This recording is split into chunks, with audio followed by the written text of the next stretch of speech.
high guys welcome to my mini blog भन्नु के अरे के यो केराहरू किन्नु भने केरामा चाल ढालै राम्रो लाग्यो म त के गर्नु छाप काटै राम्रो छैन त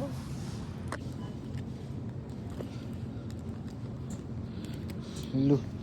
अन्तिममा यो किन्छु अब के किन्नु धनिया किन्छु ल धनिया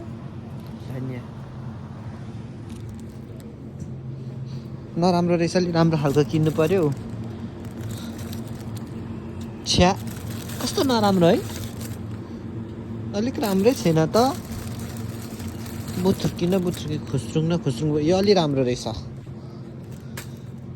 ए हेर न म सिर्जनात्मक कार्यक्रम गर्छु यो लिन्छु है अनि त्यस पछाडि मोमो बनाउँछु के स्वास्थ्यवर्धक उयो पेपरमा बेरेर बनाउँछु के ल त्यसको पेपर हैन त्यसको नाम के अरे काउलीमा बेरेर बनाउनु पर्यो के कस्तो दिमाग लाङ्छुको हेर न ओइ म अनि उयो पनि किन्नु पर्यो के टर्कीको छातीको मासु किन्छु ल यो हेर त यो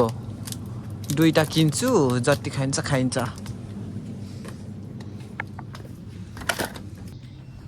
ए अब म जिन्जर किन्न जान्छु ल जिन्जर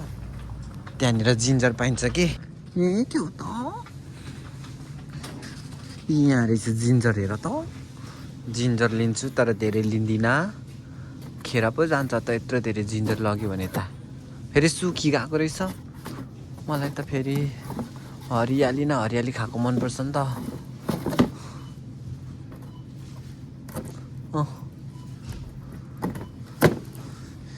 यति भए पुग्छको प्लास्टिकमा हाल्नु पर्दैन त ए अन्डा पनि किन्नु छ नि त अन्डा पनि किन्छु ल कहिलेसम्मको मिति रहेछ 2-4 अनि के भन्छको बुझ्दिन त एकछिनै बुझिन के भन्दैछको यसको मिति नि थाहा भएन हौ ए 4 तारिकको 2 महिनासम्म 4 महिनाको 2 तारिकसम्म रहेछ यो लग्दा हुन्छ अब यो किन्छु 2टा गेडा 2टा पोका त्यति भए पुग्छ पुगे यति भए अब त्यहाँभन्दा धेरै चाहिँ लग्दिनँ अब घर जान्छु ल